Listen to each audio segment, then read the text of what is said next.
Selamat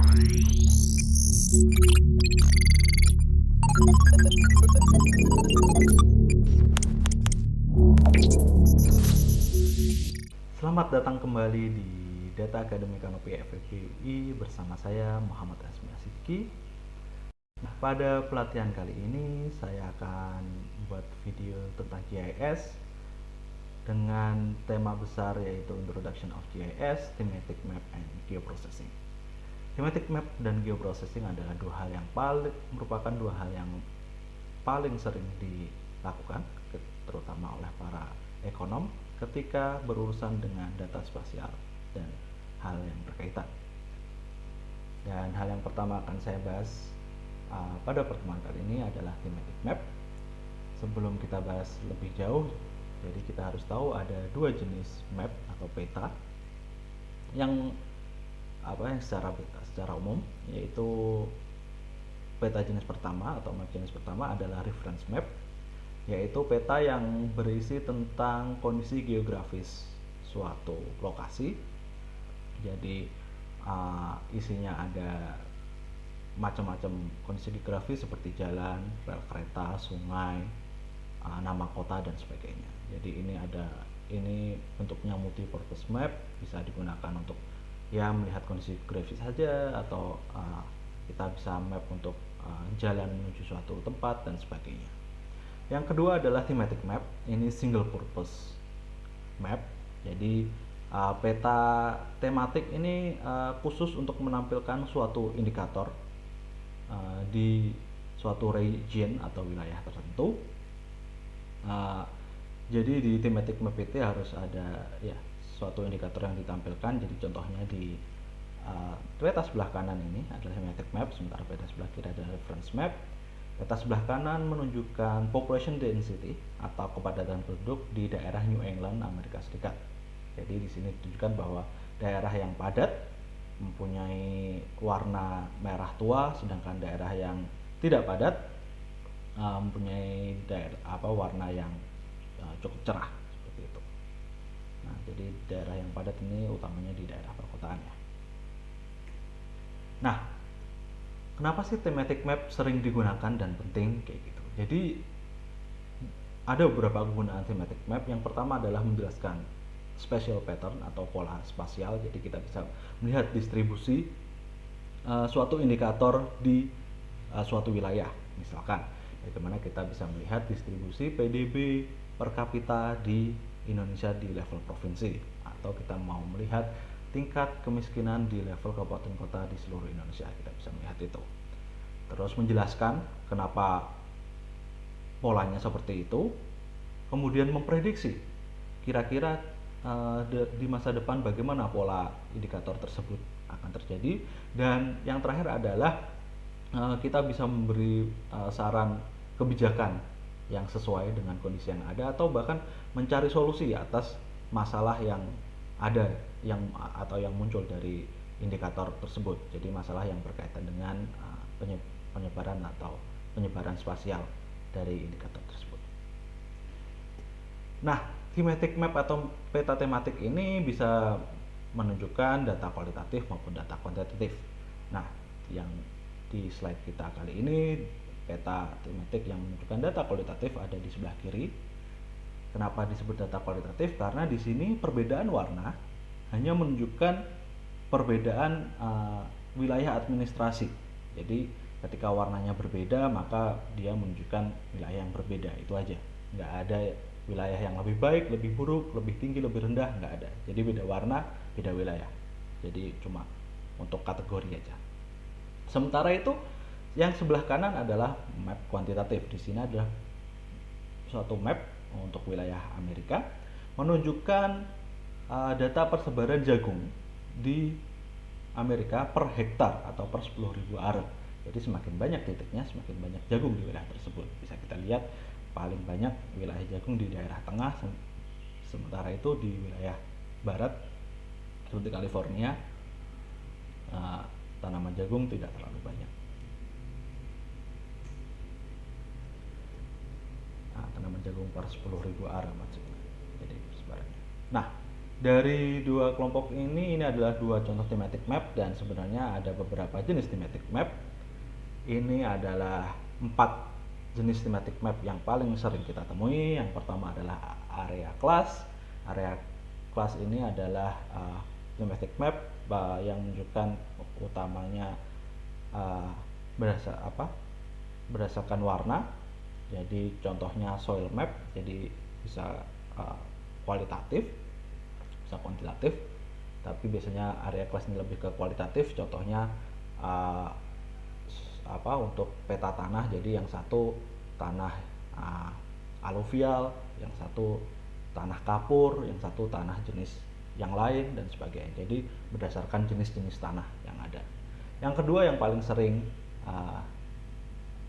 social scientist gunakan atau termasuk ekonom adalah choropleth, yaitu peta yang menunjukkan adanya gradasi warna, karena dia menunjukkan suatu indikator. Contohnya peta yang menunjukkan data tingkat kemiskinan di level kabupaten kota di Indonesia.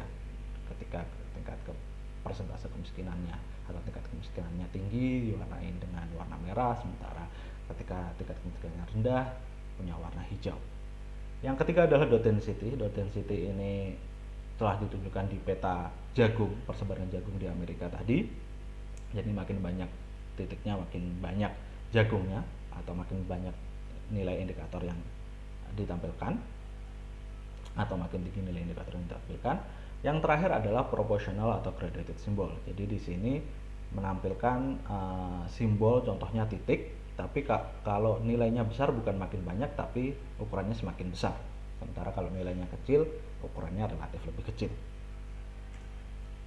Nah, ini adalah contoh area class sama choropleth. Jadi contohnya yang sebelah kiri area class, jadi itu mungkin ada kemungkinan peta ini adalah peta yang menunjukkan jenis-jenis tanah seperti itu. Jadi tanah yang berada di daerah kuning berbeda dengan tanah yang hijau. Mungkin yang hijau bisa cocok untuk pertanian, yang kuning mungkin lebih cocok untuk pertambangan atau kegiatan ekonomi lainnya. Sementara itu daerah choropleth ini menunjukkan indikator. Paling sering yang kita temui adalah indikator sosioekonomi. Contohnya misalkan kalau merah ini mungkin daerah dengan tingkat kriminalitas yang relatif lebih tinggi, sementara merah yang relatif muda ini dengan daerah dengan tingkat kriminalitas yang lebih rendah. Jadi ada gradasi warna. Sementara yang di tengah ini adalah choropleth juga, tapi berdasarkan klasifikasi yang lain. Contohnya berdasarkan standar deviasi. Jadi kalau rata-rata dia mungkin warna kuning, kalau dia jauh dari rata-rata misalkan warnanya coklat. Terus ketika kita membuat thematic map atau peta tematik, ada istilah yang namanya normalization. Nah, normalization di sini adalah proses membagi suatu indikator, baik indikator sosioekonomi maupun indikator lainnya dengan nilai yang lain.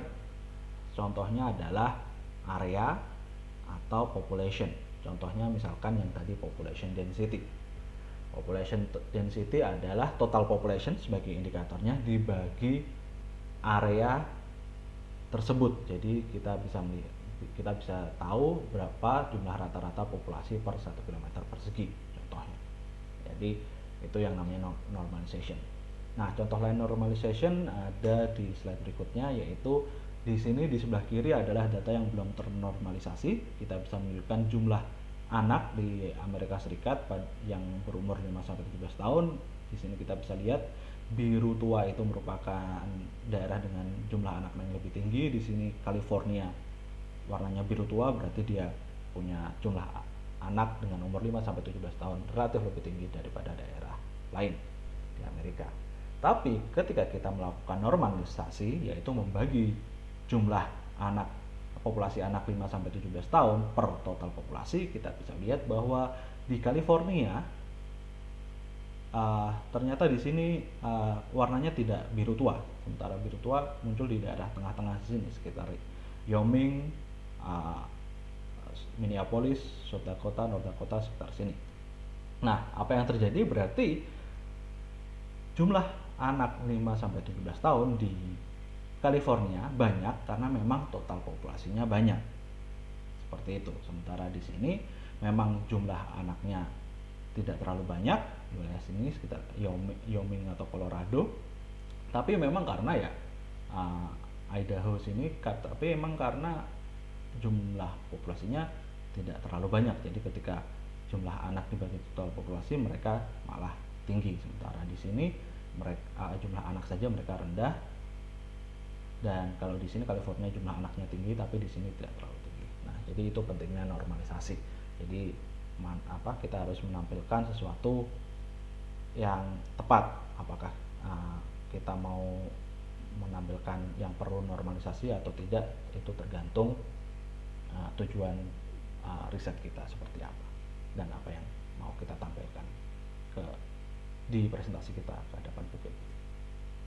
Kemudian ada dot mapping. Jadi ini seperti yang kita tunjukkan di peta jagung tadi. Jadi semakin banyak dot atau titik, semakin banyak indikator atau semakin tinggi indikator yang ingin kita tunjukkan. Di sini contohnya adalah tingkat bunuh diri di Washington DC, ibu kota Amerika Serikat tahun 1995. Jadi semakin banyak titiknya, semakin banyak terjadi insiden bunuh diri di daerah tersebut. Seperti itu. Main concern atau kendala utama dari dot mapping atau peta titik ini adalah ya dot placementnya dan banyak ya terlihat tidak rapi, banyak titik dan ukurannya. Jadi beberapa orang cenderung memilih graduated symbol atau bentuk terakhir di thematic map yang dijelaskan di beberapa slide sebelumnya. Karena di thematic di graduated symbol kalau nilainya tinggi di suatu daerah maka poinnya dalam bentuk besar, sementara kalau relatif kecil poin atau titiknya dalam bentuk relatif lebih kecil. Tapi itu sekali lagi itu juga harus disesuaikan dengan data yang kita punya dan indikator mana yang lebih tepat untuk ditampilkan. Nah, ketika kita membuat thematic map, salah satu fitur penting adalah pewarnaan. Jadi bisa kita dilihat di sini bahwa ada gradasi warna. Ini digunakan untuk menunjukkan mana wilayah yang punya nilai indikator yang tinggi, mana yang rendah. Misalkan indikator tinggi diwarnai dengan warna merah tua, sementara indikator yang nilainya relatif lebih rendah diwarnai dengan merah yang cerah atau merah muda. Seperti itu. Untuk data binary, misalkan ya tidak, setuju tidak setuju, bisa atau ketika misalkan partainya ada dua di Amerika Serikat, Demokrat atau Republikan, ini warnanya bisa dua, jadi misalkan orange sama putih. Kemudian ada juga individual values, ini untuk data nominal, yaitu seperti kategori jenis-jenis tanah tadi. Tidak ada yang lebih tinggi atau lebih rendah, nggak ada yang lebih bagus, lebih jelek, cuma yaitu kategori aja. Atau misalkan kategori suatu daerah ini buat perumahan, ini buat pasar, ini buat pertambangan, bukan berarti daerah untuk perumahan lebih baik untuk pasar daripada daerah pasar. Misalkan daerah pasar lebih baik daripada daerah pertambangan dan sebagainya. Itu bukan seperti itu cuma kelas kategorikal aja. Nah, untuk menentukan pewarnaan kita pakai gradasi, individual atau binary, kita harus tahu jenis datanya nominal, ordinal, interval atau rasio. Nah, nominal itu data kategorikal, jadi contohnya adalah data jenis tanah A, B, C, tanah gambut, tanah kapur dan sebagainya. Terus zona, ini zona sekolah, ini zona pertambangan, zona pasar, zona pusat bisnis dan sebagainya. Jadi warna cuma menunjukkan kategori atau unique value, nggak ada yang lebih tinggi, nggak ada yang lebih rendah, nggak ada yang lebih tinggi, seperti itu. Yang kedua adalah data ordinal. Jadi di sini kita bisa menentukan yang lebih rendah lebih tinggi. Jadi contohnya strongly agree sama disagree. Jadi misalkan strongly agree itu 1, agree 2, disagree 3. Jadi daerah dengan mayoritas agree misalkan warnanya ungu tua, sementara yang mayoritas disagree warnanya ungu muda. Tapi bukan berarti bahwa ketika kita bikin measurement ordinal 1, 2, 3 bukan berarti dua kali lipat dari 1, tiga kali lipat dari 1, bukan berarti lebih kayak gitu. Tapi kita bisa lebih tahu bahwa 2 lebih dari 1 dan 3 lebih dari 1 dan 3 lebih dari 2, tapi kita nggak bisa nunjukin berapa kali lipatnya. Data yang bisa tunjukin tingkatannya dan berapa kali lipatnya itu data interval atau rasio serta ya. Nah, di perbedaan data interval rasio itu cuma perbedaan nilai nolnya. Kalau di data interval, 0 itu menunjukkan suatu kondisi, misalkan 0 derajat Celcius, ya udah itu kondisinya 0 derajat kayak gitu. Sementara data rasio, 0 itu menunjukkan nggak ada, saya nggak punya uang, berarti saldo saya 0 rupiah. 0 rupiah berarti nggak punya uang, contohnya seperti itu. Nah, untuk interval rasio ordinal itu kita bisa pakai gradasi warna, sementara untuk nominal kita bisa pakai kategorika. Nah, untuk menentukan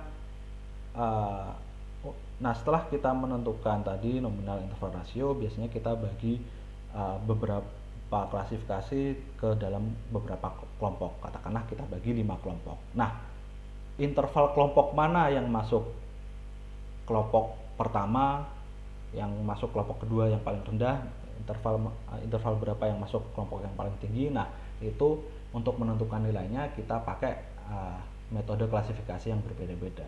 Metode klasifikasinya ada beberapa di sini. Yang default adalah natural Briggs. Natural Briggs ini metode klasifikasi di mana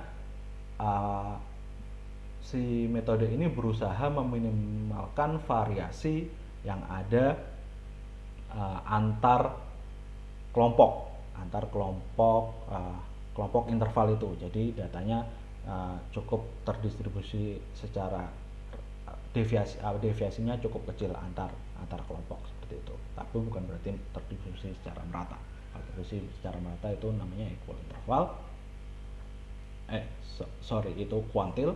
Terdistribusi merata ini bottom 20 di kelompok pertama, terus ada second bottom 20% di kelompok kedua, dan top 20 di kelompok yang terakhir kayak gitu. Kalau intervalnya sama antar kelompok, jadi misalkan ada 0 sampai 10.000, jadi baginya 0 sampai 2.000, 2.000 sampai 4.000, 4.000 sampai 6.000, 6.000 sampai 8.000, 8.000 sampai 10.000.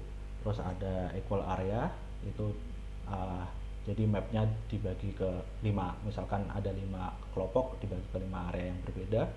Terus ada yang terakhir standar deviasi, jadi pembagiannya adalah dia berapa kali standar deviasi dari nilai tengahnya atau nilai rata-ratanya. Jadi kalau kelompok pertama 0 standar deviasi, artinya ada di tengah, terus plus minus 1 standar deviasi, terus ada plus minus 2 standar deviasi, plus minus 3 standar deviasi, dan sebagainya. Jadi semua ini tergantung pada jenis data kita dan bagaimana distribusinya. Untuk melihat distribusinya, kita bisa pakai geostatistical